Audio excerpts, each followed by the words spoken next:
অনেকদিন পর বাসায় আজকে এই রেসিপিটা রান্না করেছি আর একদম নতুন রাঁধুনিদের জন্য খুব সহজ রেসিপি হবে এটা। হ্যালো এভরিওয়ান, আসসালামু আলাইকুম। কেমন আছেন সবাই? আজকে রান্না করব মোরগ পোলাও। এজন্য এখানে বড় বড় সাইজের একটু চিকেনের পিস নিয়ে নিয়েছি।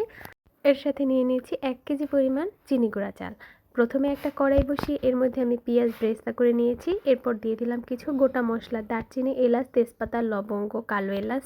আর দিয়ে দিচ্ছি বাটা মশলা, পেঁয়াজ বাটা, রসুন বাটা, আদা বাটা। রসুন আর আদার পরিমাণটা একটু বুঝে দিতে হবে। চিকেনে কিন্তু সবসময় আদার পরিমাণটা একটু কম হয়, রসুনের পরিমাণটা একটু বেশি হয়। মশলাগুলোকে তেলের মধ্যে কিছুক্ষণ ভেজে নিয়ে এরপর আমি দিয়ে দিচ্ছি ফেটিয়ে রাখা টক দধি। দধিটাকে আমি আগে থেকে একটা হ্যান্ড উইক্স দিয়ে ফেটিয়ে রেখেছি। এবার দিয়ে দিলাম সামান্য একটু লাল মরিচের গুঁড়া। আর এতে কিন্তু কালারটা খুবই চমৎকার হয়। আর এখন দিয়ে দিচ্ছি আমার তৈরি করে রাখা মশলাটার এখানে রয়েছে জয়ত্রী, জয়ফল, পোস্তদানা, এছাড়াও রয়েছে শাহি জিরা, আর রয়েছে দারচিনি, এলাচ, লবঙ্গ। এই সবগুলো উপাদান আমি গুঁড়ো করে নিয়েছি। এই মশলাটা আমি বাসায় রেডি করে থাকি, আপনারা চাইলে কিন্তু আমার অন্য একটা ভিডিওতে দেখে নিতে পারেন। চিকেনগুলোকে আমি হালকা করে একটু ভেজে নিয়েছি। আর এই যে চিকেনের টুকরাগুলো দিয়ে এরপর মশলার সাথে ভালোভাবে নেড়েচেড়ে মিশিয়ে কিছুক্ষণের জন্য কষিয়ে নিচ্ছি।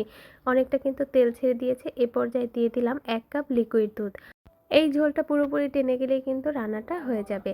আর এই যে দেখুন, কালারটা কিন্তু দেখতে খুবই চমৎকার হয়েছে। আসলে মোরগ পোলাও পছন্দ করে না এরকম মানুষ মনে হয় খুব কমই আছে। স্বাদ মতো একটু চিনি দিয়ে দিয়েছি। চিনির পরিমাণটা যে যেরকম মিষ্টি খেতে পছন্দ করে তেমনটা দিলেই হবে।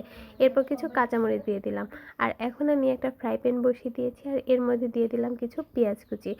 দারচিনি, তেজপাতা, পেঁয়াজগুলোকে ব্রাউন কালার করে ভেজে নিয়েছি। আর এখন দিয়ে দিয়েছি পরিমাণ মতো পানি। আমি যে পরিমাণে চাল দিয়েছি তার ডাবল পানিটা দিয়ে দিয়েছি। এরপর দিয়ে দিলাম 2 চামচ গুঁড়া দুধ।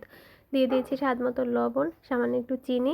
আর এখন আমি পানিটাকে ঢাকনা দিয়ে দেবো কিছুক্ষণের জন্য। কিছু কাঁচামরিচ দিয়ে দিলাম। আজকে পোলাওটা একটু অন্যভাবে রান্না করছি। এভাবে কিন্তু রান্না করলে পোলাওটা একদমই ঝরঝরে হয়। চালটা আমি আগে থেকেই ধুয়ে একটা ঝাঁপিতে রেখে দিয়েছি পানিটা ঝরার জন্য। আর এই যে দেখুন, পানিটা কিন্তু বলক চলে এসেছে। এ পর্যায়ে আমি চালটা দিয়ে দিচ্ছি।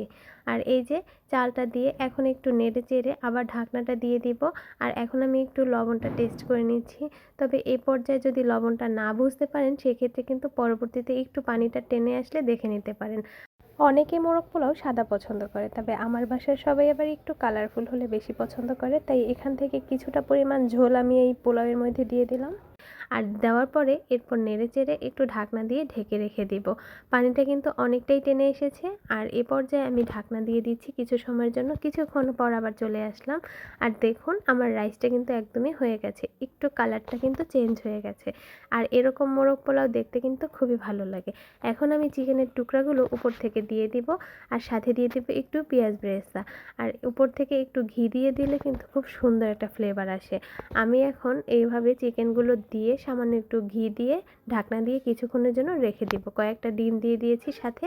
আর এই যে আমার মোরগ পোলাও রান্না শেষ। দেখুন দেখতে কালারটা কতটা চমৎকার হয়েছে। আর এই খাবারটা খেতেও কিন্তু ভীষণই মজার ছিল। আমি যেহেতু আজকে বাসায় রান্না করেছি তাই চিকেনের পিসগুলোকে একটু ছোট ছোট করে কেটে নিয়েছি। আর এই ছিল আজকে মোরগ পোলাওর রেসিপিটা কেমন লেগেছে অবশ্যই কমেন্টে জানাবেন। আর পরবর্তী ভিডিও দেখার আমন্ত্রণ জানিয়ে এখানে বিদায় নিচ্ছি। সবাই ভালো থাকবেন, সুস্থ থাকবেন। আল্লাহ হাফেজ।